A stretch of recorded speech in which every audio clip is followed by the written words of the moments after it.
Rasulullah itu kalau masalah dirinya yang dizolimi, dia tidak akan pernah membalas. Tapi kalau kehormatan agama yang dilanggar, dia akan maju, dia akan marah.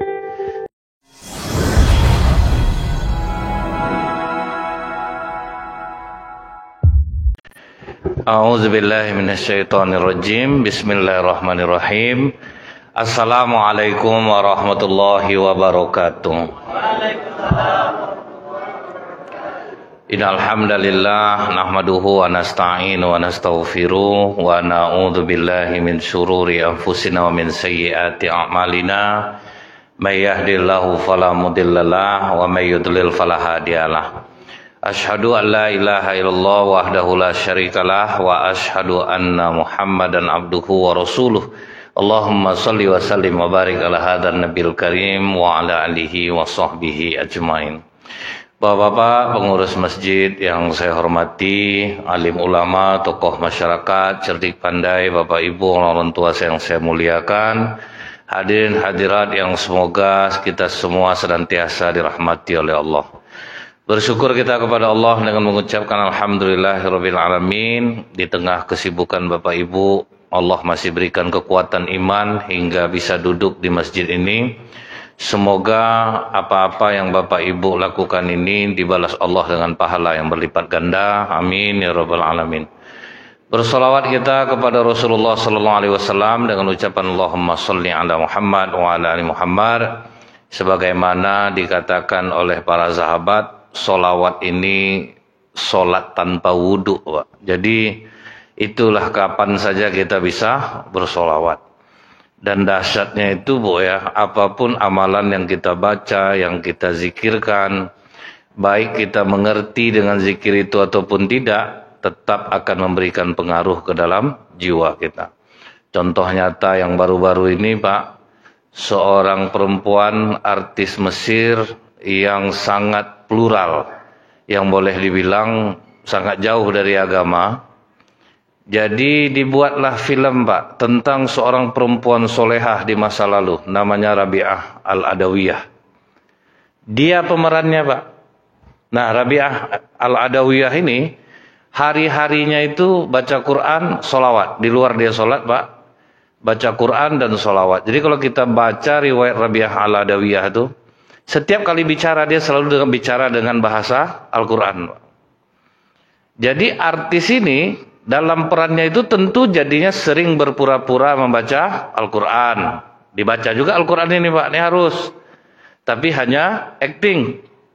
Bersolawat juga hanya acting. Jadi banyak dia solawat. Setiap kali dia syuting tentu diulang-ulang Pak. Dialog itu diulang-ulang, solawat itu diulang-ulang. Baca Qurannya diulang-ulang. Akhirnya mimpi dia ketemu sama Rasulullah Pak. Itulah yang mengantarkan dia akhirnya bertobat kepada Allah. Karena saya yakin kalau udah main film Bu, itu ribuan ngulang solawat itu Pak. Salah ulang. Selama main film itu mulut harus tetap bersolawat. Itu perannya. Sedangkan yang tidak ngerti apa-apa aja Pak, bisa mendatangkan pengaruh besar ke dalam jiwa. Itu pula jadi asbab hidayah bagi dia. Kemudian Bapak Ibu, di hadis yang masyhur kita dengar, Bapak Ibu yakin saya sudah sering mendengar hadis ini. Pernah Rasulullah itu Pak berdoa sangat lama. Sampai sahabat tidak sabar ingin bertanya kenapa lama betul Rasulullah berdoa. Setelah selesai ditanya oleh sahabat, ya Rasulullah, mengapa engkau lama betul berdoa?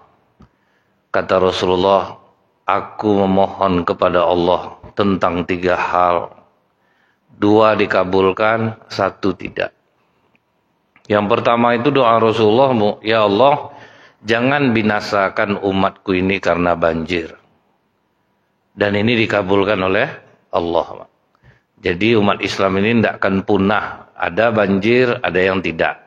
Jadi ada banjir, ada yang nolong cepat. Jadi tidak musnah. Persaudaraan umat Islam pun tidak musnah dengan adanya banjir. Jadi umat Islam tidak akan punah. Bahkan ya Bu ya, umat Islam ini pernah menjadi tempat berlindungnya orang-orang non-muslim dari banjir ketika gereja ditutup, Pak. Jadi karena gerejanya itu dibangun mewah, tidak diizinkannya orang untuk berlindung di dalam gereja. Akhirnya orang-orang non-muslim berlindungnya justru di dalam masjid. Jadi populasi umat Islam ini sekarang ini makin lama makin menanjak. Bahkan seorang pendeta Rusia pun mengatakan bahwa akan banyak nanti orang yang akan masuk Islam. Bahkan Muhammadiyah Jawa Timur jadi kabarnya membeli gereja di Eropa, Pak. Karena udah ada lagi yang menghuni gerejanya makin sedikit. Terakhir nih misa tahun ini dipakai. Akhirnya gereja itu dibeli oleh umat Islam, mau dibangun masjid di sana. Nah itu udah mulai sepi nih, Pak. Di Eropa sudah mulai sepi. Dan beritanya itu tidak hoax. Nanti coba aja dicari, Bu. Muhammadiyah Jawa Timur membeli gereja. Nah, jadi gereja itu nanti dijadikan masjid. Karena makin lama, Bu, ya, makin terlihat, waduh, ternyata umat Islam ini luar biasa. Apalagi pas bola dunia di Qatar, Pak. Pulang Michael, pergi Michael, namanya pulang Daud, Pak. Jadi berubah nama itu. Karena melihat keramah tamahan umat Islam. Jadi umat Islam ini susah mau punah di muka bumi karena banjir. Justru kadang orang yang musibah, umat Islam juga turut membantunya. Nah kemudian ketika Rasulullah berdoa, ya Allah jangan musnahkan, jangan binasakan umatku ini karena lapar. Ini juga dikabulkan oleh Allah, Pak. Sehingga umat muslim ini, Bu, ya, kelaparan pun dia tidak akan mengganggu imannya insya Allah. Nah, jadi contohnya ketika ada seorang di Ethiopia dihubungkan langsung via video dengan seorang ulama di Madinah. Waktu itu sesinya tanya jawab di bulan Ramadan. Orang Ethiopia itu bertanya sambil tiduran, Pak. Pertanyaannya itu membuat ulama Madinah ini menangis. Wahai Syekh, sahkah puasa kami tanpa sahur dan berbuka? Karena memang tidak ada, Pak, yang mau dimakan itu tidak ada. Sah tidak puasa kami tanpa sahur dan berbuka? Tidak terjawab sama Syekh itu, Pak, karena sibuk menangis. Jadi umat Islam ini dikasih lapar pun santai aja dia, Bu. Tidak ada masalah sama dia. Tidak akan menggoyang imannya kalau memang dia benar-benar seorang muslim. Memang betul, Bu, ada sahabat ketika dia bertanya ke Rasulullah, ya Rasulullah, aku akan mensedekahkan seluruh hartaku di jalan Allah. Kata Rasulullah, jangan. Bagaimana kalau separuhnya aja Rasulullah? Separuh pun jangan, itu banyak. Jadi berapa ya Rasulullah? Sepertiga saja. Itu pun sudah cukup banyak. Artinya apa, Bu? Kita ini memang umat Islam ini dikatakan oleh Rasul, lebih baik kau meninggalkan keturunanmu dalam keadaan kuat daripada meninggalkannya dalam keadaan lemah. Jadi harta itu pun perlu pula. Jangan gara-gara bersedekah nanti kita sendiri susah jadinya, Bu. Akhirnya mengumpat-ngumpat ke Allah, Bu, percuma yang dari amal kan sedekah hidup macam ini juga. Kalau tahu kemarin disisakan agak sedikit, kan gitulah nanti jadinya, Pak, kan. Dia kadang kan pengaruh orang mengumumkan nih, Pak, apalagi bulan puasa, cara hati ke hati, atau kadang ada pengurusnya main todong, Bu. Dari Pak Jepri berapa? Nah, misalnya nih, Pak, kan. Aturan Bapak tuh bilang 50.000. Alhamdulillah 5 juta catat. Itu menung lah Bapak tuh. Orang ramai. Berbuka pakai kerupuk ke depo besoknya, Pak. Tetangga nih kan bukan kadang sedang dia, Bu. Udah mau orang oke diiakannya 5 juta tuh. Itu pas istri Bapak tuh belanja ke kedai, beli kerupuk genepo, Pak. Langsung tersebar gosip tuh, Bu. Dia kan memang ada di tiap-tiap perumahan tuh ada yang kepo maksimal, Pak. Tahu dia dari blok A sampai blok Z, tahu dia semua. Suami menyumbang ke masjid, beli kerupuk genepo dia berbuka kemarin. Istrinya nih lugu lah, kok beli kerupuk genepo, Kak? Itulah Mas menyumbang di masjid, habis duit. Jadi kalau kita lihat orang Ethiopia itu, Bu, ya, mereka itu memang betul-betul sudah ditempah imannya dengan kuat, Pak. Lapar pun tidak mengeluh mereka. Sekarang inilah baru sibuk orang ingin menyumbang ke Ethiopia, negeri Islam yang terlupakan kata orang Ibu ya. Sekarang lah baru mulai banyak orang menyalurkan sedekahnya ke Ethiopia. Nah kemudian Pak, begitu Rasulullah berdoa, ya Allah, janganlah umatku ini berselisih dan terpecah belah. Ini yang tidak dikabulkan oleh Allah. Kenapa kok justru ini tidak dikabulkan oleh Allah? Inilah menjadi ujian bagi hati kita, Pak, dalam menyikapi sebuah perbedaan. Disitulah ujiannya, Pak. Nampaklah kita ini yang keras hati, keras kepala, bandel, tidak bisa diberi masukan. Nah, itulah ujian kita itu, Pak. Kita lihat misalnya, Bu ya, para sahabat ketika berbeda pendapat. Abu Dzar Al-Ghifari ketika dia mengaudit harta Muawiyah, karena dilihatnya strata ekonomi berbeda, Pak, yang kayanya terlalu jauh, yang miskinnya banyak. Abu Dzar ini kan di antara para sahabat terkenal paling temperamen, Pak. Dalam menyebarkan Islam dia paling temperamen. Dibantainya syahadat dekat Ka'bah, Pak, di tengah orang-orang kafir tuh. Habis kena keroyok, Pak. Bengkak-bengkak mukanya, Pak. Kata Rasulullah, jangan macam itu, betul Abu Dzar. Kalau kau mengizinkan besok aku ulang balik Rasulullah. Tidak jerah, Pak. Besoknya diulangnya balik, Bu. Pas dia sedang dikeroyok orang, datang Abu Bakar Siddiq. Kalian tahu tidak dia dari Bani Ghifar? Kalian dagang lewat kampung dia. Kampung Bani Ghifar itu terkenal kampung perampok, Pak. Baru ciutnya li orang mukul dia. Akhirnya ditepatinya janjinya ke Rasulullah. Aku tidak akan kembali ke Mekah sebelum membawa seluruh Bani Ghifar datang ke Mekah. Ternyata betul, Pak. Perampok-perampok itu semua akhirnya masuk Islam, dibawanya ke Mekah. Nah, Muawiyah mengadu kepada Khalifah Utsman. Ini lain Abu Dzarnya, ajarannya diprovokasinya masyarakat. Katanya ke masyarakat, kalian asah pedang pancung orang-orang kaya nih. Maksudnya itu kata-kata kiasan sebetulnya, Pak. Sama seperti wartawan yang mengatakan daerah Kalimantan, daerah jin buang anak. Kan jadi kasus, Pak, kan? Padahal itu kata kiasan. Gitu. Itu kata kiasan. Kita aja sering menggunakan itu, Pak, kan? Di mana tinggal Kulim, daerah jin buang anak. Kan dari dulu kalimat itu tuh, Pak. Ya.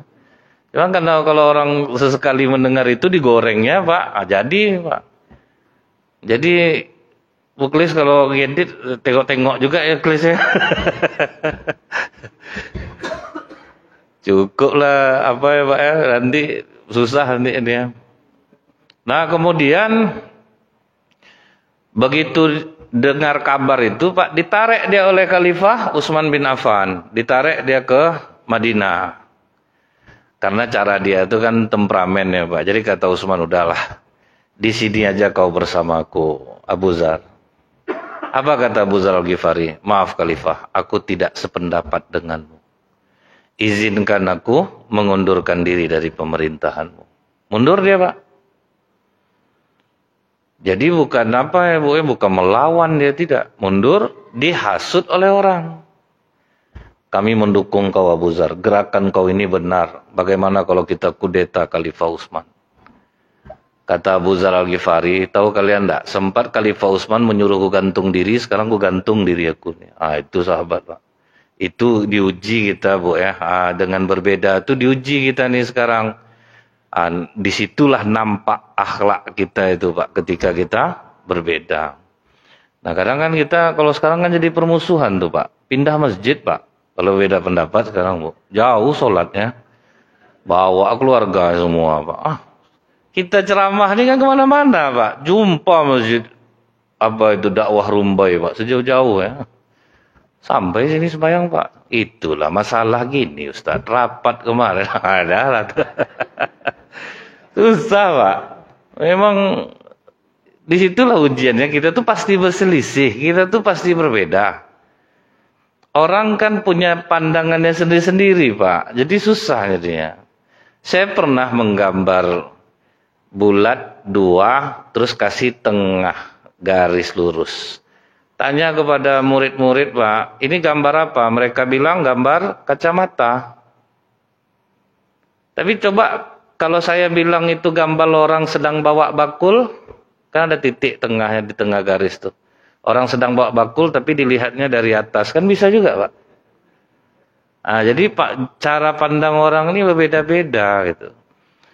Disitulah kita belajar, Pak, ya, bagaimana para sahabat itu ketika berbeda, mereka itu ternyata luar biasa akhlaknya. Umar sama Ali itu boleh dibilang banyak tidak cocoknya kalau berbicara, Pak, daripada cocoknya.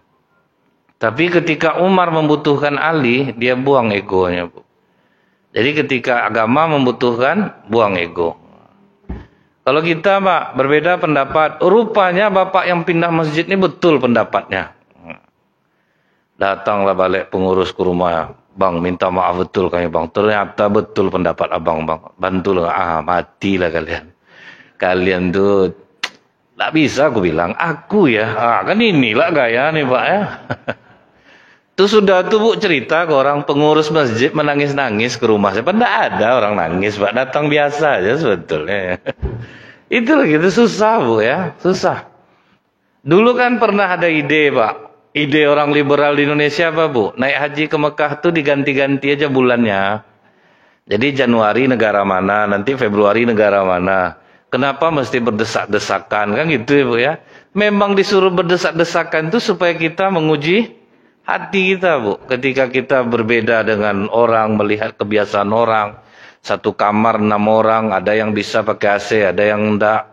Ada yang suka membawa makanan dibawanya, buah-buah dari restoran itu enggak dimakannya, Pak. Sampai busuk kadang dalam kamar. Itu yang dihadapi itu. Gimana kira-kira kita bisa enggak kita tidak menjadikan perselisihan itu sebagai suatu permusuhan. Nah itu, Bu. Makanya tidak dikabulkan Allah tuh, Pak. Allah kasih ke kita sekarang ini. Kalau dalam masalah perbedaan. Kalau kita lihat ya, Bu, ya. Setiap kali sudah mau masuk Natal, Tahun Baru, itu pasti terangkat lagi itu, Pak. Nih. Kalau ulama Madinah, Syekh Muhammad bin Shalih Al-Utsaimin rahimahullah, kemudian Syekh Ibnul Qayyim Al-Jauzi rahimahullah, mutlak mengharamkan ucapan Selamat Natal dan Tahun Baru kepada orang non-muslim. Tapi Grand Syekh Mesir, Syekh Yusuf Qaradawi rahimahullah, itu membolehkan pengucapan Selamat Natal dan Tahun Baru. Berarti kan dua ulama ini berbeda nih, Pak, ya. Dua dari Mekah, dua dari Mesir, ada satu lagi. Mereka ini berbeda tapi tidak saling menghujat, Pak. Tidak saling menghujat, ya. Yang ini dengan dalilnya, yang ini dengan dalilnya. Ya, sebetulnya biasa saja kan, Pak, ya. Orang ulama kita berbeda, kok kita mau ngikut yang mana, terserah. Dan selama tidak ada dalil qat'i yang memerintahkan hal seperti itu, maka ulama pun berijtihad dengan pendapatnya masing-masing. Dasar dari Syekh Muhammad bin Shalih Al-Utsaimin, dia berbicara di daerah yang 100% muslim, Pak. Wajar beliau mengatakan haram mengucapkan Selamat Natal. Nah, pandangan ulama Mesir, banyak umat Islam ini ekonominya di bawah orang non-muslim. Misalnya yang kerja di Hong Kong, di Taiwan, di mana-mana gitu, Bu, ya. Jadi kadang dia itu justru menyediakan Bu, ya, alat-alat untuk acara-acara Natal. Karena dia minoritas di sana, ekonominya di bawah itu. Nah, itu pendapat dari ulama yang membolehkannya. Kadang kita tengok di mall, sinterklas pergi sholat asar ke masjid, Pak. Dia kan karyawannya, Bu, ya, suruh pakai sinterklas, Pak. Tiba-tiba sinterklas hilang. Mana sinterklas tadi pergi sholat asar, pakai itu, Bu, sampai masjid dibukanya. Karena ekonomi di bawah, dia kan kerja sama orang. Nah, yang itu yang menjadi pertimbangan tuh, Pak. Cuman bagi kita yang tidak ada kepentingan apa-apa, ya saya setuju itu adalah haram. Karena ekonomi kita tidak di bawah non-muslim. Dan kita toleransi itu apa, Bu? Memberikan kebebasan kepada mereka untuk menjalankan agamanya. Dan kita tidak memusuhinya. Kan itu sebetulnya, Bu, ya. Jadi kita lihat nih toleransi Rasulullah ya Bu ya. Rasulullah tuh punya sahabat Pak, kawan akrab yang namanya Mut'im bin Adi. Dekat sama Rasulullah tapi tidak pernah mau masuk Islam. Wah, itu Pak. Tapi itu akrab sama Rasulullah tuh Pak. Yang ikut tidak setuju masalah pemboikotan keluarga Rasulullah selama 3 tahun itu termasuk Mut'im bin Adi. Mut'im bin Adi sering menyelundupkan makanan kepada keluarga Rasulullah. Tapi dia tidak pernah mau masuk Islam. Sangat sayang sama Rasulullah. Datang orang itu kan ada pokok dalam Al-Quran. Walan tardo angkal Yahudu wan Nasoro. Pokok orang Yahudi dan Nasrani ini tidak akan pernah senang kepada umat Islam. Berarti pokok atas nama dia Kristen. Tidak boleh kita dekat sama dia. Rasulullah aja dekat Pak. Jadi siapa yang dimaksudkan oleh ayat surah Al-Baqarah 120 itu? Kenapa tidak diterangkan di sana Yahudi dan Nasrani yang apa? Karena di ayat 109 sudah diterangkan oleh Allah. Wadda katsirim min ahlil kitab. Dan kebanyakan ahli kitab. Mereka dengki kepada kalian. Bagian-bagian pentolan-pentolan atasnya Pak. Itu tuh yang tidak senang Pak. Itu yang sering datang berkunjung, wahai saudaraku yang terkasih. Itu pergi dia ke rumah-rumah orang Islam, dibawanya buku-buku. Itu yang menaruh dengki. Orang Kristen sendiri sebetulnya mereka tidak mau Pak. Kalau tetangga kita, tidak ada yang seperti itu. Bahkan ketika seorang ustadz yang murtad itu, Saifuddin Ibrahim, yang sering menghujat Islam, orang Kristen sendiri pun benci sama dia. Yang akhirnya sekarang dia jadi gelandangan di Amerika. Tapi gengsi juga lah Pak. Walaupun gelandangan tapi di Amerika Pak. Nggak bisa pulang ke Indonesia Bu. Karena di Indonesia pasti ditangkap. Dulu orang masih simpati sama dia. Adalah yang mengirim sumbangan. Tapi sekarang udah nggak ada lagi. Karena orang Kristen pun resah dengan apa yang dia lakukan. Nah, jadi Mut'im bin Adi ini Pak, sewaktu Rasulullah itu sudah mulai terusir dari Mekah. Pergilah dia bersama Zaid bin Harithah, anak angkat beliau, jalan kaki ke Sakif. Nah, sampai di Sakif, Rasulullah mencoba mendakwahkan Islam ini. Jadi ini salah satu yang digunakan metodenya oleh jamaah tabligh. Kenal tidak kenal sampaikan agama. Itu metode yang dipakai Rasulullah. Di pasar Sakif itu Rasulullah sampaikan tentang Islam 15 hari nihil Bu. Tidak ada pengikutnya. Jadi memang beratlah Pak. Kalau macam-macam kami ini tidak akan merasakan yang seperti itu Bu. Orang udah di masjid baru dikasih ceramah gitu ya Bu. Orang udah baik. Ya Rasulullah itu pokok orang tidak kenal disampaikan Pak tentang Islam. Resikonya berat tuh Pak. Kalau seperti itu tidak sesuai sama orang dia bisa mukul, bisa apa. Nah jadi kalau macam kami ini apa nih Pak? Di masjid pakai AC, sudah nanti dapat amplop, makan enak pula. Ragu saya Bu. Bapak Ibu lah doakanlah kami ini Pak ya. Karena apabila apa yang kami sampaikan ada baiknya kemudian diamalkan, nah itu yang kadang membantu itu Pak. Nah setelah itu Pak, begitu 15 hari nihil, akhirnya Rasulullah terfikir dia Bu, pakai cara yang kedua. Nah cara yang pertama tidak berhasil, Rasulullah panggil 3 orang kepala suku dari Sakif itu Pak. Dipanggil oleh Rasulullah 3 orang duduk. Bayangan Rasulullah itu apa Bu? Kalau nanti kepala suku ini masuk Islam Pak, pasti seluruh masyarakatnya ngikut. Nah ini ada yang berhasil nih Bu. Ustadz Fadlan. Nah, Ustadz Fadlan yang di Papua. Itu berhasil Pak. 11.000. Gara-gara kepala suku masuk Islam, 11.000 orang masuk Islam jadinya Bu. Asbab sabun mandi ya Pak ya. Nah, jadi asbab hidayah ini aneh-aneh Pak. Orang sana waktu itu katanya tidak mengenal sabun gitu. Jadi pas mandi dikasih sabun. Karena wangi tidak dicuci-cuci Pak. Karena wangi tidak dicuci-cuci, pas hari hujan kan berbusa dia Pak, udah bersih. Setelah itu kata kepala suku ini enak tidurnya gitu. Enak tidurnya, belum pernah dia merasakan senyaman itu karena badan bersih. Nah akhirnya itulah yang menghantar dia masuk Islam jadi. Asbab hidayah tukang laundry di Amerika banyak masuk Islam gara-gara mencuci pakaian dalam malah lagi, Pak. Heran dia pakaian dalam umat Islam ini kok bersih-bersih gitu. Sementara mereka ada juga karat-karatnya gitu ya, Bu ya. Tapi umat Islam ini kok bersih? Karena kita apa diajarkan mencuci lubang depan, lubang belakang. Jadi bersih, Pak.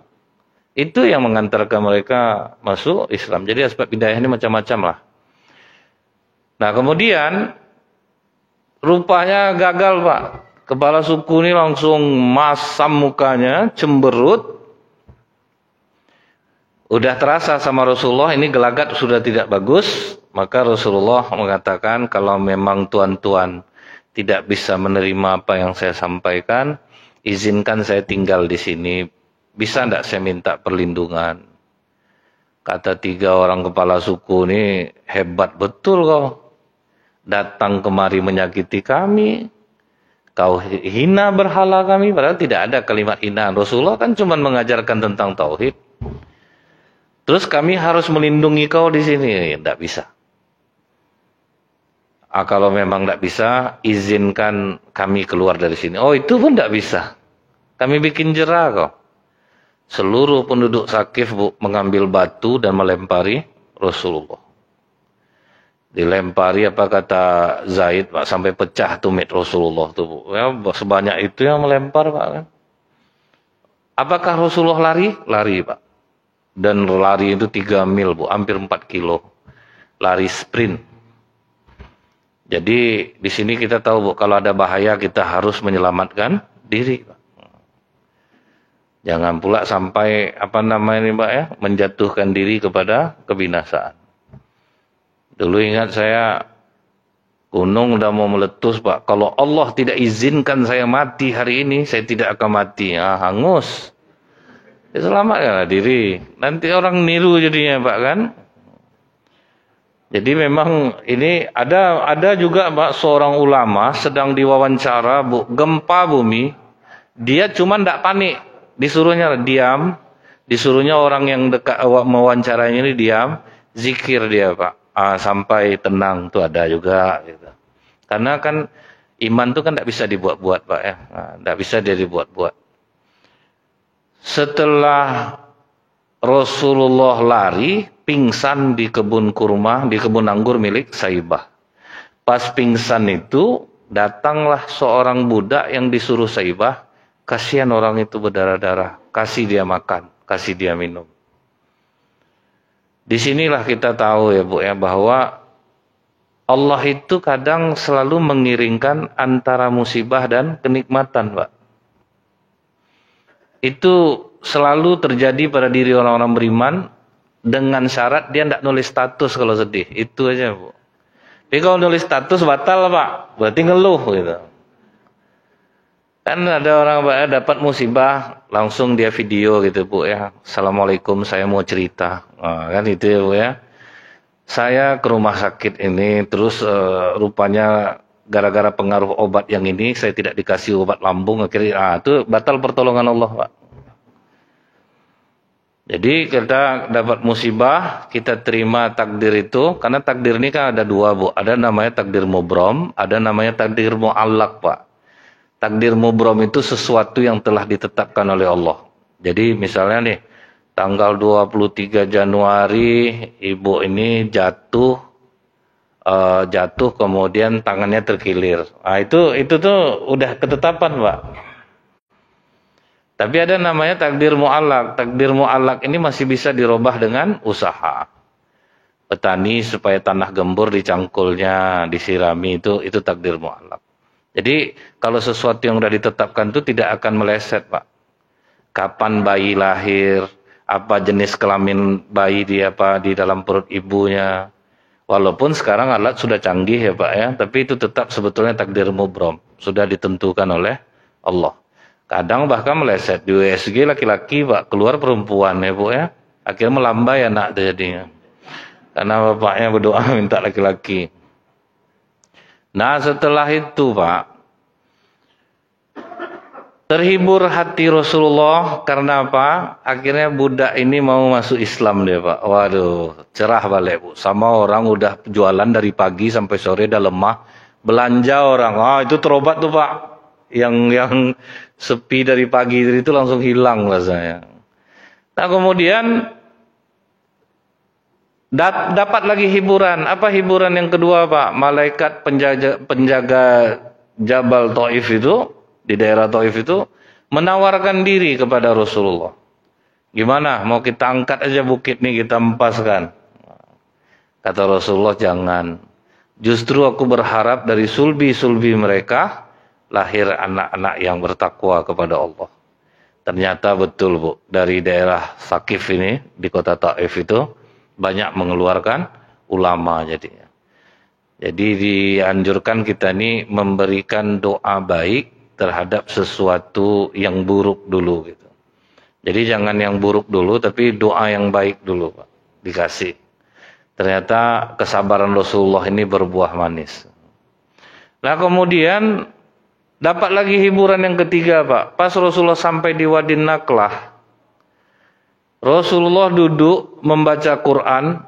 Ternyata Allah kasih informasi dalam surah Al-Ahqaf 29. Pas Rasulullah sedang baca Quran itu Bu, wa is-sarafna, ketika Rasulullah membaca Al-Quran itu, banyak jin rupanya yang berkumpul Pak, mendengarkan Bu.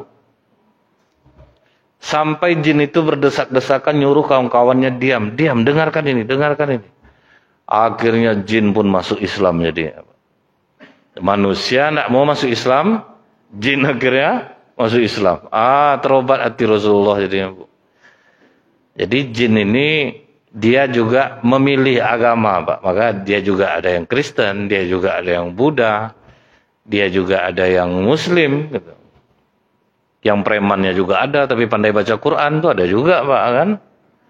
Buktinya ada juga yang manusia Pak ya, pandai baca Quran tapi preman Pak gitu. Dan ada juga kalau di kalangan jin juga seperti itu. Makanya kadang ada orang meruqyah kesulitan jadinya Pak. Jinnya tahu bacaannya Pak, ngerti tahsin lagi Bu kadang. Itu hanya kurang tebal tuh, dengungnya kurang panjang, tahu dia Pak. Jadi jangan Ibu kira orang meruqyah itu tidak ketemu hal-hal seperti itu Pak. Ada dia lebih pintar, percuma kau baca ayat tuh. Kau baca kayak kursi nak kan panas badan aku doh. Kau kan melakukan ini karena kau dapat duit katanya Pak. Tiba kalau cewek cantik panjang ayatnya, tiba orang jelek pendek ayatnya. Jadi tergantunglah Pak. Ada yang paket 150.000 tuh ayatnya kulullahu ahad, kulullahu ya macam-macam lah, tujuan orang kan beda-beda Pak.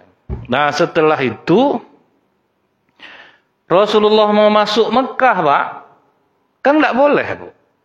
Siapa yang menjemput Pak? Mut'im bin Adi.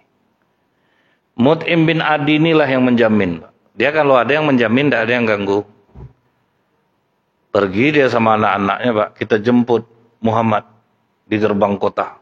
Dijemputnya sambil jalan tuh, aku yang menjamin Muhammad. Jadi aman Pak, masuk Mekah dia. Non Muslim tuh Pak. Jadi dalam hal muamalah Rasulullah baik. Tapi dalam hal ibadah memang Rasulullah sangat membatasi. Jadi ini yang harus kita pahami kalau untuk kita di Indonesia ini, kita menghormati mereka, bergaul, bermuamalah, tidak ada jadi masalah. Tapi ada sekat di antara kita dan mereka pun sudah memahaminya. Misalnya orang mengatakan, apalah salahnya mengucapkan selamat hari Natal kepada kami. Kami aja sering mengucapkan minal aidin wal faizin, mohon maaf lahir dan batin. Konsep kita berbeda. Kalau memang kata-kata itu hanya sekedar ucapan, coba kalian ucapkan asyhadu alla ilaha illallah wa asyhadu anna. Enggak mau Pak. Kan itu kan cuma kata-kata. Ya gitulah Ibu ya. Kadang jadi masalah.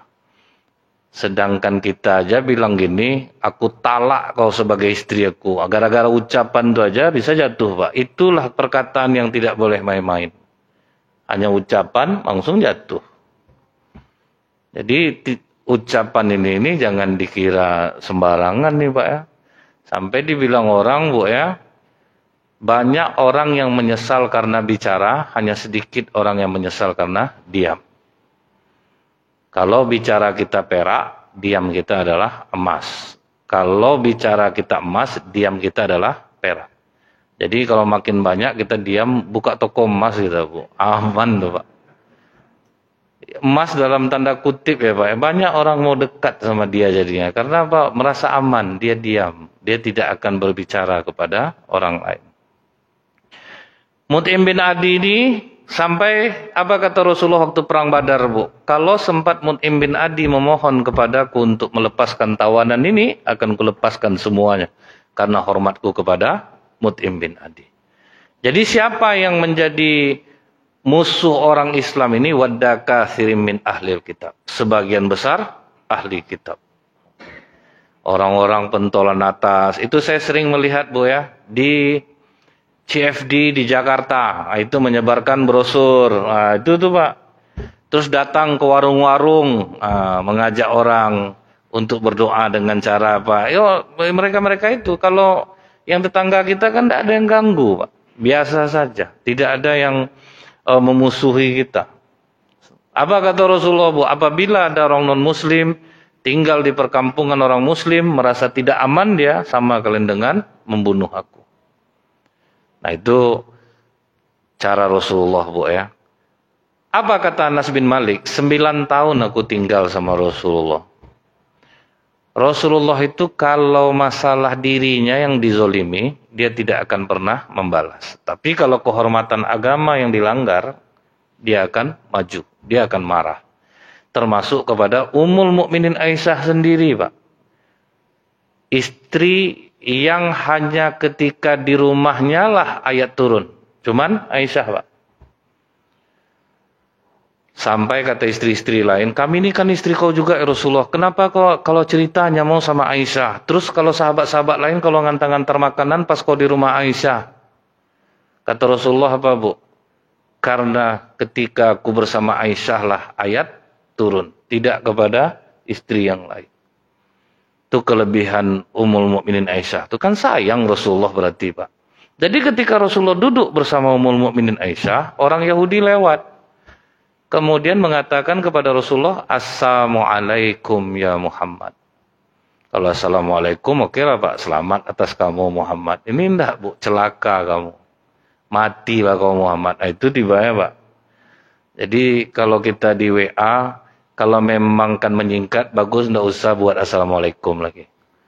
Daripada disingkat-singkat ya Pak ya, terus apa, Mekum. Kalau anak-anak muda itu Mekum, itu Bu ya.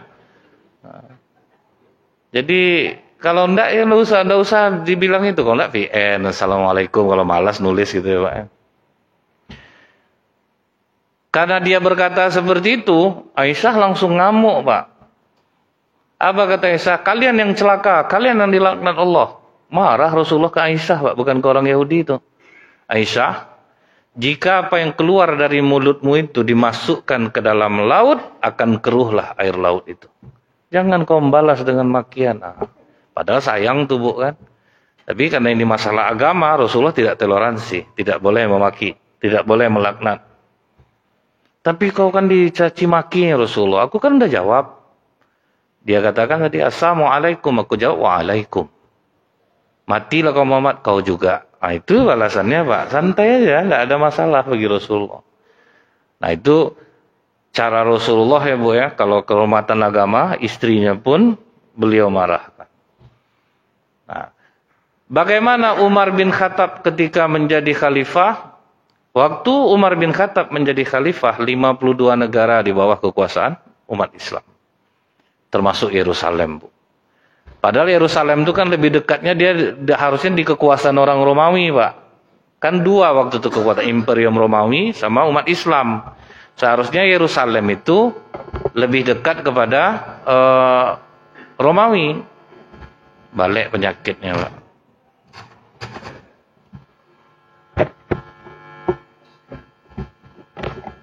Oke, masih terdengar lah pokoknya, Pak ya. Oh, ini penyebab enggak lah loh. Ini nampaknya apa nih? Ini tandanya apa, Pak? Akan ada program penggantian sound system. Memang cara Allah itu beda-beda ya, Bu ya. Tapi mic ini sebetulnya udah bagus, Pak. Cuman ini aja nih. Saya akui Bu, ini mic-nya terdengar Pak. Ada di Rumbai Pak ya, berkelahi sama echo saya Pak jadinya. Kayak manapun nyetelnya, udah ngomong kita baru dia keluar Pak. Tuh ragu kita ngomong ini Pak. Kalau ini bagus mic ya, cuman ini aja, dengung ini aja. Ini sengaja saya ulang-ulang. Karena pas saya aja nih Pak berbunyi. Ya bulan lalu kalau tidak salah saya bunyi juga. Ya ganti lah Pak ini Pak, ganti baru. Alhamdulillah lah. Nah kemudian Pak, waktu itu yang memimpin Yerusalem siapa Bu? Pendeta Patriark Sporhinus. Ini semua sarjana Kristen juga tahu. Karena mereka tidak pernah tahu wajah Umar bin Khattab, hanya tahu namanya aja, dan akan meresmikan pengambilan kekuasaan di Yerusalem. Biasanya kan datangnya rombongan besar Pak. Ini cuma Umar berdua pengawalnya aja Pak. Kita berangkat berdua, pakai 1 ekor kuda. Kalau kau capek, kau yang duduk di atas, aku yang jalan di bawah. Nanti kalau aku capek, ganti-gantian kita. Oh itu, ini pemimpin luar biasa ya Pak ya. Begitu jalannya seperti itu Bu, sesuai perjanjian, bolak-balik. Nah, pas sampai di Yerusalem, masyarakat Yerusalem kan udah keluar tuh Pak, mau menyambut kedatangan pemimpin mereka, presidennya lah. Pas pula giliran pengawalnya yang duduk di atas kuda Bu, itu pengawalnya yang disambut Pak, selamat datang Khalifah. Kata pengawal, enggak aku yang Khalifah, itu yang jalan di bawah. Wah, tambah kagum pendeta Patriark Sporhinus. Setelah itu masuk waktu zuhur. Masjid tidak ada ya di Yerusalem. Yang ada cuman gereja. Namanya gereja Holy Sepulchre. Itulah gereja tertua di dunia saat ini. Pas masuk Umar bin Khattab ke dalam gereja itu, mau sholat nih Pak. Jadi bagi Umar tidak ada masalah Pak. Mau sholat di gereja, gitu juga orang Yahudi ada numpang di masjid ibadah. Dia nganggap tuh rumah suci, silakan kalian ibadah. Kalau kalian mau numpang silakan. Cuma kalau di kita mungkin tuh tabu Pak. Dia tentu harus kita sesuai kebiasaan kita juga gitu. Nanti memandai-mandai pengurus nanti Pak kan kena marah lah pengurusnya dia. Kita lihat Bu, kalau orang Madinah ke Indonesia nih, ke Pekanbaru nih misalnya, masuk masjid dia pakai kaos kaki sholatnya Pak. Nah, kalau orang tidak tahu kan nanti jadi apa Pak? Masa tidak dibuka kaos kaki ya? Padahal itu biasa aja. Gitu. Apalagi orang Indonesia nih, biasa identik telekung tuh warnanya putih. Jadi ketika ada orang pakai yang hitam dulu Pak, jadi gosip tuh Pak. Lain alirannya telekungnya warna itu padahal biasa aja. Sekarang nih lah mulai aman. Cuman Bu usahakan jangan ada tulisan gitu ya Bu ya. Dulu ada bapak sholat Pak, dia mau rehab rumah, ragu Bu, mau pakai semen 3 roda atau semen padang. Pas di depannya orang pakai baju kaos semen padang Pak, sangkanya inilah petunjuk dari Allah nih berarti pakai semen padang. Jadi selama sholat tuh dia ngapal nomor telepon toko ya Bu. Itu bahayanya Pak, yang tulisan ini macam-macam pemandangan kita dibuatnya. Nah waktu mengambil itu, waktu masuk ke dalam gereja itu, setelah berpikir Umar bin Khattab Bu, dimintanya batu, minta batu. Dari dalam gereja itu dilempar oleh Umar bin Khattab batu keluar. Di mana batu itu jatuh, di situ beliau sholat. Saya teruskan sedikit ya Pak ya. Setelah Umar sholat, ditanya oleh pendeta Patriark Sporhinus, wahai Khalifah, apakah kurang suci gereja kami sampai kau tidak mau sholat di dalamnya? Kata Khalifah Umar, Pak Pendeta, kalau sempat Umar, pemimpin umat Islam, sholat di gereja ini, dan umat Islam di masa yang akan datang mendengarnya, mereka akan hancurkan gereja ini dijadikan masjid. Aku tidak mau itu terjadi. Itu toleransi Pak. Di mana batu itu jatuhlah dibuat oleh Salahuddin Al-Ayyubi, Masjid Umar bin Khattab. Jadi berdekat-dekat Pak sama gereja Holy Sepulchre itu Bu. Nah itu yang toleransi. Tapi kalau dalam masalah akidah mereka merayakannya, kita tidak mengganggu, tapi mereka juga paham kok bahwa kita tidak bisa mengucapkan itu kepada mereka karena ini menyangkut masalah akidah. Subhanakallahumma bihamdika asyhadu alla ilaha illa anta astaghfiruka wa atubu ilaik. Assalamualaikum warahmatullahi wabarakatuh.